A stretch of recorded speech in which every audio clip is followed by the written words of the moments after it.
Hello friends, আপনারা সবাই কেমন আছেন? তো চলুন আজকে বানাবো আমরা English breakfast but in Indian style. তো welcome to my channel guys, it's Mili's simple kitchen.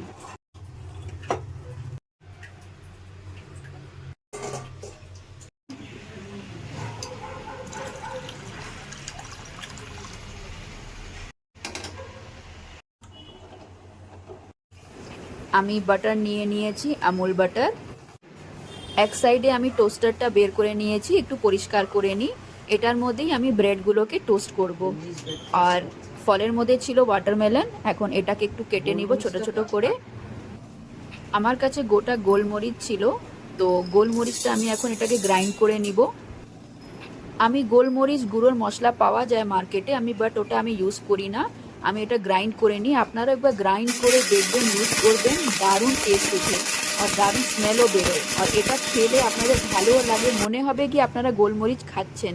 কিন্তু বাজারে যেটা কিনা থাকে না, ওটা একদম মানে কি বলবো, একদম পাতলা কেমনই থাকে, মনে হয় না ওটা গোলমরিচ। চায়ের জল গরম হয়ে গেছে, এখন আমি ওটার মধ্যে একটু গুড় দিয়ে দিলাম। আমি একটু চিনি কমই ইউজ করি, বেশিরভাগই চায়ের মধ্যে আমি গুড়ই ইউজ করি। চলুন এখন ওয়াটারমেলনকে কাটা যাক। এখন ওয়াটারমেলনকে কেটে নিলাম আমি স্লাইস স্লাইস করে। এক সাইডে আমার ব্রেডগুলোও টোস্ট হয়ে যাচ্ছে।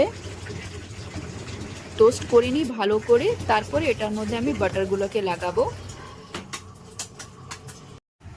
ডিমগুলো বয়েল হয়ে গেছিলো, এখন ওটাকে আমি কেটে নিয়েছি। আর আমার ওয়াটারমেলনও কাটা হয়ে গেছে।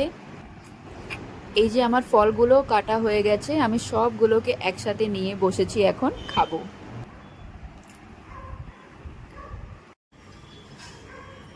এই যে আমার English breakfast ready, but in Indian style.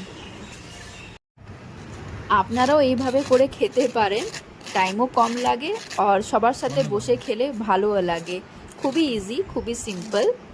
Just ডিম বয়েল করে নিন, ব্রেডটাকে টোস্ট করে নিন, আর একটু ফল টল থাকলে কেটে নিন, আর একটুখানি গোলমরিচ দিয়ে খাবেন, দারুণ লাগে। চলুন, এটা একটা আমার ছোট ভিডিও ছিল, দেখা হবে আবার নেক্সট ভিডিওতে।